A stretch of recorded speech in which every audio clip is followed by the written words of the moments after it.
संसद में लेकर के चलता हूं। राज्यसभा में वंदे मातरम बिल पेश कर दिया गया है। गृह राज्य मंत्री नित्यानंद राय ने यह बिल पेश किया है। इस नए विधेयक का मुख्य उद्देश्य राष्ट्रीय गीत वंदे मातरम को राष्ट्रगान जनगण मन के समान कानूनी संरक्षण और सम्मान दिलाना है। वंदे मातरम के गायन में बाधा डालना राष्ट्रगान के अपमान के समान ही एक अपराध बन जाएगा और अपमान करने पर कानूनी प्रक्रिया के तहत सजा भी मिलेगी। वंदे मातरम का अपमान करने पर 3 साल की जेल और जुर्माना भी ये प्रावधान है। Thank you. Now the question is that the leave be granted to introduce the bill. Those in favor will please say aye. Those against will please say no. I think the ayes have it. The ayes have it. The ayes have it. Shri Nityanand Rai.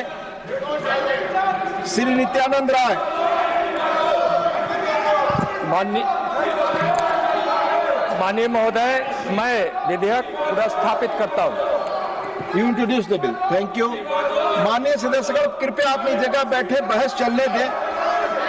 Please, the House stands adjourned to meet at 11 a.m. on Monday, the 27th July 2026. सोमवार तक के लिए राज्यसभा स्थगित कर दी गई है। वंदे मातरम विधेयक पेश कर दिया है गृह राज्य मंत्री नित्यानंद राय ने। जैसा हमने आपको बताया, वंदे मातरम को, राष्ट्रगीत को भी राष्ट्रगान के बराबर सम्मान देने के लिए और इसके गायन में अगर कोई व्यवधान डालता है, इसका अपमान करता है, तो उसको दंडनीय अपराध बनाने के प्रावधान वाला ये विधेयक है। अरे इस पर भी ऐतराज था कांग्रेस को। सोमवार को पेश होने वाला था, पहले ही दिन पेश होने वाला था। अमित शाह जी पेश करने वाले थे। कांग्रेस कह रही है कि प्रियंका गांधी का स्टेटमेंट था कि भाई यहाँ छात्र सड़क पर हैं, आप वंदे मातरम की बात कर रहे हो। और कमाल की बात करते हो, इतना महत्वपूर्ण का बिल है जो सोमवार को पेश राज्यसभा में अमित शाह जी करने वाले थे पेश। 5 दिन आपने संसद चलने नहीं दी, तो आखिरी वर्किंग डे शुक्रवार को राज्यसभा में पेश हो रहा है। आप चर्चा कीजिए उसके ऊपर। क्या आपत्ति है कि कांग्रेस का विरोध करेगी? राष्ट्रगीत और राष्ट्रगान का सम्मान क्या नहीं होना चाहिए? किसी भी राष्ट्र के प्रतीक का, राष्ट्र के सम्मान से जुड़े किसी भी प्रतीक का क्या सम्मान नहीं होना चाहिए? क्या कांग्रेस उसके साथ नहीं है? कांग्रेस को तो एक स्वर में कहना चाहिए था कि हाँ, राष्ट्रगीत राष्ट्रगान हो, राष्ट्र के सम्मान से जुड़े हुए कोई भी प्रतीक हो, उसका हम सम्मान करते हैं। उससे जुड़ा हुआ कोई भी बिल आएगा, हमारा पूरा समर्थन है। कांग्रेस किस बात का इस बात बिल में विरोध है? मुझे लग रहा है कि बता रहा है कि तो कांग्रेस की मानसिकता बता रही है कि आप इतने महत्वपूर्ण का बिल को आप विरोध कर रहे हो, उस पर आप चर्चा में हिस्सा नहीं ले रहे हो। और ये बिल ऐसा जिस पर चर्चा होना ही नहीं चाहिए। एक मत से, एक ध्वनि मत से ये बिल पास होना चाहिए। फिर चाहे वो ओबीसी हो, चाहे कांग्रेस हो, चाहे समाजवादी पार्टी हो, चाहे डीएमके हो, सबको इस बिल का सहयोग करना चाहिए। इस बिल का विरोध करना, इस बिल पर आपत्ति दर्ज कराना, ये बताता है कि आप राष्ट्रगीत और राष्ट्रगान में और राष्ट्र के सम्मान से जुड़े प्रतीकों को आप किस भावना से देखते हो। यह बहुत दुर्भाग्यपूर्ण है। इस बिल का विरोध कांग्रेस आप भी जानते हैं कि ये वंदे मातरम और उससे जुड़े बिल पर क्यों जो है इतना सीरियस पार्टियां नहीं है। इसमें सवाल है ना, इस पर इसका विरोध करने वाले, इसका विरोध करने वाले कौन है? मातरम ना गाने वाले लोग हैं ना, मुस्लिम समुदाय के लोग हैं ना, एक विशेष वर्ग इसका विरोध करते हैं। बिल्कुल। क्या कांग्रेस उस वोट के लिए इतना आगे चली जाएगी कि राष्ट्र के सम्मान से जुड़े प्रतीकों का भी समर्थन नहीं करेगी? ये तो बहुत दुर्भाग्यपूर्ण बात है। पॉलिटिक्स है सर, उनकी पॉलिटिक्स है ये, उनके वोट बैंक से जुड़ी बात है। राष्ट्रगीत, राष्ट्रगान और राष्ट्र के सम्मान से बढ़के तो नहीं है ना। राजनीति आप करिए, लेकिन इन प्रतीकों पे तो मत कीजिए। दोनों राष्ट्रगीत और राष्ट्रगान दोनों सम्मान का प्रतीक है। कि वो जो अब उसी पर आ जाइए जरा, वो जो अपना कैबिनेट में अभी जिस पर चर्चा हो रही है, पेपर लीक वाले बिल पर। लेकिन इसमें एक लाइन में बोल दूं, हाँ, बिल पर मतलब मैं बिल के साथ सहमत हूं और वंदे मातरम को लेकर विवाद नहीं होना चाहिए। लेकिन सुप्रीम कोर्ट ने क्या कहा है उसको भी ध्यान रखना चाहिए ना। हम लोग बहुत ब्लैंकेट तरीके से बात करते हैं। सुप्रीम कोर्ट ने कहा कि it should be advisory, not the compulsory. ये सुप्रीम कोर्ट का ऑब्जर्वेशन, इनकी पॉलिटिक्स है सरकार की।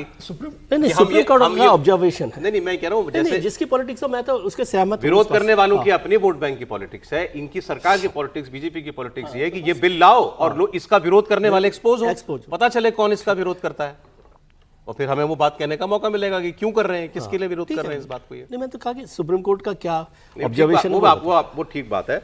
ये एक तरफ सरकार एक कानून ला रही है, राहुल जी का भी फिर से मैं देख रहा हूं, ताजा जो उनका है, पोस्ट आ गया नहीं, एजेंसी पे मैं देख रहा हूं, भ्रष्ट शिक्षा मंत्री को जाना होगा, जिन्होंने छात्रों पर अटैक किया उनके खिलाफ कार्रवाई हो, प्रधानमंत्री माफी मांगे। ये 3 कंडीशन है। हम कोई बातचीत नहीं करने जा रहे हैं जब तक। सवाल यह है कि क्या अभी भी राहुल गांधी भी और विपक्ष भी शिक्षा में इन सुधारों पर कोई बात कर रहा है जिस कानून की बात सरकार कर रही है? ये ज्यादा चिंता की बात है, क्योंकि जितने लोग हैं इस मूवमेंट से जो कह रहे हैं कि बहुत बड़ा आंदोलन है, छात्रों के मुद्दे को लेकर इतना, निश्चित तौर पर उसकी बुनियाद में पेपर लीक है। लेकिन पेपर लीक पर जब इतना बड़ा कानून बनने जा रहा है तो अब इन लोगों की तरफ से या तो सुझाव आना चाहिए या आना चाहिए कि हम इस पर चर्चा मैं तो करें। ये पूछना चाह रहा था, वो जिस तरीके से वंदे मातरम बिल पेश हुआ और विपक्ष उसमें हंगामा करता रहा, क्या इसी तरीके से ये बिल भी आएगा? नहीं, ये तो विपक्ष की इच्छा हो सकती है। अब देश देख रहा है, अब तो देश देख रहा है। आप जो चाहते थे, मैंने जो कहा ना कि अगर आपको प्रधानमंत्री झुका हुआ भी दिख रहा है तो लोकतंत्र में प्रधानमंत्री झुक गया, इससे बड़ी बात क्या हो। और अगर उसके बाद भी आप चाहते हैं कि नहीं नहीं, तो फिर तो जनता तय करेगी। फिर ये सड़क नहीं तय करेगा, नहीं ये हंगामा तय करेगा, नहीं अपराध तय करेगा, ना अराजकता तय करेगी। अरे शिक्षा मंत्री के लेकिन अभी ये बिल इस्तीफे, कौन पेश करेगा, ये भी सरकार को तय करना होगा ना। ये तो शिक्षा मंत्री करेंगे। बिल तो नहीं, शिक्षा ये- मंत्री ये शिक्षा मंत्री थोड़ी करेंगे नहीं, इसको। मैं बताऊँ नहीं, शिक्षा राज्य मंत्री कर सकते हैं, एमओएस कर सकते हैं। या MOS कर सकते हैं या कानून MOS मंत्री कर करेंगे। इसीलिए कहा कानून कि क्या मंत्री होगा, करेंगे। क्योंकि जो पहले नहीं, ये जो अमेंडमेंट बिल आई है ना, ये अमेंडमेंट बिल है, तो इससे पहले फरवरी 2024 में बिल रखा सरकार ने, जो एग्जामिनेशन को लेकर ही कि उसमें जो गड़बड़िया उसको लेकर। तो उस समय जो ग्रीवेंसेस मिनिस्टर थे पीएमओ में, डॉक्टर जितेंद्र सिंह, उन्होंने रखा था। और आमतौर पर कई बार जो लॉ मिनिस्टर होते हैं वो भी बिल रख देते हैं, लेकिन ये किस मिनिस्ट्री के अंडर में बिल को रख रहे हैं? तो पीनल बिल एजुकेशन ना, मिनिस्टर। पीनल बिल है ना सर। नहीं, पीनल बिल तो होते ही हैं, सभी होते हैं, और उसमें सभी उसको अर्जुन बात नहीं है। मैं ये कह रहा हूं कि रास्ता क्या निकालने लॉ की बात अरे है। आपने सवाल क्यों पूछा कि क्या धर्मेंद्र प्रधान रखेंगे? हाँ, इसलिए अगर- क्योंकि अगर विवाद तो धर्मेंद्र प्रधान को धर्मेंद्र लेकर- प्रधान हाउस में दिखे हैं अभी देखिए, तक? मेरा तो दिखे ये ना। मानना नहीं है। नहीं दिखे हाँ? ना दिखे हैं हाउस क्या में आ बात? रहे हैं? हाँ, आ रहे हैं। अरे हाउस में आए हैं, उन्होंने राहुल गांधी को जवाब दिया है। मैं क्या कह रहा हूं कि अगर राहुल गांधी ये ने बिल आता प्रश्न किया है, है, राहुल गांधी को जवाब पूछ रहा दिया हूँ है। मैं समझने मैं के तो लिए। कह रहा हूं कि विपक्ष को कहना चाहिए कि शिक्षा मंत्री जवाब दे भाई। लोकतंत्र है, कोई ऐसा थोड़ी ना है कि किसी को हाँ, पत्थर ठीक मार है। देना है। शिक्षा मंत्री खड़े होकर जवाब दें। हाँ, बिल्कुल ठीक बात है। अगर त्यागपत्र नहीं दिया है तो शिक्षा मंत्री शिक्षा खड़े मंत्री होकर जवाब जवाब दें। दें। हाँ। धर्मेंद्र प्रधान इनिशिएट कोई भी करे, राज्य मंत्री से करा लीजिए, जितेंद्र सिंह से करा लीजिए, इस पर जो आखिरी जवाब देना है वो शिक्षा मंत्री धर्मेंद्र प्रधान जी को देना चाहिए, और उनका बनता भी है।